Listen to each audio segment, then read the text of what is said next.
सत्यालेख समाचार में आपका स्वागत है। देखिए मध्य प्रदेश और देश भर की सभी ताजा खबरें।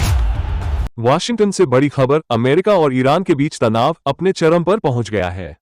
राष्ट्रपति डोनाल्ड ट्रंप ने ईरान को सख्त चेतावनी देते हुए ऐलान किया है कि विमानवाहक पोत अब्राहम लिंकन के नेतृत्व में अमेरिकी नौसैनिक बेड़ा ईरान की ओर बढ़ रहा है। ट्रंप ने साफ कहा, ईरान परमाणु समझौते पर बातचीत करे, वरना अमेरिका हर कार्रवाई के लिए तैयार है। इस कदम से अंतर्राष्ट्रीय हलचल तेज हो गई है और दुनिया की नजरें अब इस टकराव पर टिकी है। इंग्लैंड से एक अनोखी और चौंकाने वाली खबर, यहां कचरा अब साइबर सिक्योरिटी और एआई से जुड़ गया है। सुबह की सैर पर निकलने वाले लिटर वॉरियर्स सड़कों से फास्ट फूड का कचरा उठाकर उसकी फोटो एआई टूल में अपलोड कर रहे हैं।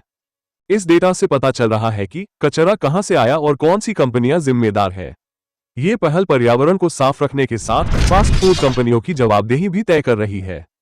बारामती में महाराष्ट्र के उप मुख्यमंत्री अजित पवार का बुधवार सुबह एक विमान दुर्घटना में निधन हो गया। ये दुखद घटना सुबह 8:45 बजे बारामती एयरपोर्ट पर लैंडिंग के दौरान हुई, जब उनका चार्टर प्लेन दुर्घटनाग्रस्त हो गया। इस हादसे में पवार के सुरक्षाकर्मी, 2 पायलट और एक महिला क्रू मेंबर समेत कुल 5 लोगों की जान चली गई। महाराष्ट्र के मुख्यमंत्री देवेंद्र फडणवीस तुरंत बारामती पहुंचे और उन्होंने स्कूलों की छुट्टी और 3 दिन के राजकीय शोक की घोषणा की है। देहरादून से बड़ी खबर, मुख्यमंत्री पुष्कर सिंह धामी की अध्यक्षता में हुई कैबिनेट बैठक में 8 अहम प्रस्तावों को मंजूरी दी गई है। स्वास्थ्य विभाग के कर्मचारियों को बड़ी राहत देते हुए अब 5 साल की सेवा पूरी करने पर एक बार आपसी सहमति से जनपद परिवर्तन की अनुमति मिलेगी। वहीं भूमि अधिग्रहण की प्रक्रिया को भी आसान बनाया गया है, जिससे विकास परियोजनाओं में तेजी आएगी। सरकार का दावा है कि इन फैसलों से स्वास्थ्य सेवाएं मजबूत होंगी और राज्य के विकास को नई रफ्तार मिलेगी। यूजीसी के नए नियमों को लेकर विवाद तेज हो गया है। जाति आधारित टिप्पणियों से जुड़े प्रावधानों में ओबीसी और आर्थिक रूप से कमजोर वर्ग को शामिल किए जाने पर सवाल उठ रहे हैं। विरोधियों का कहना है कि इससे सामान्य वर्ग पर डिफॉल्ट अपराधी जैसा ठप्पा लग सकता है, जबकि झूठी शिकायतों पर दंड का प्रावधान साफ नहीं है। इस मुद्दे पर राजनीति गर्मा गई है और कांग्रेस बीजेपी दोनों इसे आगामी चुनाव से जोड़कर देख रही है। बिहार के गांवों से एक नई बदलाव की कहानी सामने आ रही है। कभी घर तक सीमित रहने वाली महिलाएं अब खादी और ग्रामोद्योग से जुड़कर आत्मनिर्भर बन रही हैं।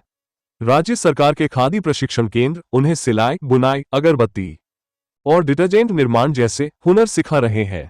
इससे न सिर्फ महिलाओं की आमदनी बढ़ी है, बल्कि उनके आत्मविश्वास और सामाजिक सम्मान में भी इजाफा हुआ है। ये पहल बिहार की ग्रामीण अर्थव्यवस्था को नई मजबूती दे रही है। दिल्ली से बड़ी कानूनी खबर, साकेत जिला अदालत ने साफ कहा है कि सिर्फ अवैध अप्रवासी होना किसी व्यक्ति को अनिश्चितकाल तक हिरासत में रखने का आधार नहीं बन सकता। अदालत ने बांग्लादेशी नागरिक बिलाल हुसैन की जमानत रद्द करने की दिल्ली पुलिस की याचिका खारिज कर दी। न्यायालय ने कहा कि आरोपी ने जमानत की शर्तों का उल्लंघन नहीं किया है। यह फैसला कानून और मानवाधिकारों के संतुलन को रेखांकित करता है। पंजाब से बड़ी कार्रवाई, अमृतसर में पंजाब पुलिस ने नाको आतंकवाद नेटवर्क पर करारा प्रहार किया है। विशेष अभियान के तहत पुलिस ने करीब 43 किलो हेरोइन, हथगोले, पिस्तौल और गोला बारूद बरामद कर 2 आरोपियों को गिरफ्तार किया है। डीजीपी गौरव यादव के मुताबिक यह मॉड्यूल सीमा पार से संचालित हो रहा था और आतंकी फंडिंग से भी जुड़ा है। पुलिस का कहना है कि जांच जारी है और पूरे नेटवर्क को जड़ से खत्म किया जाएगा।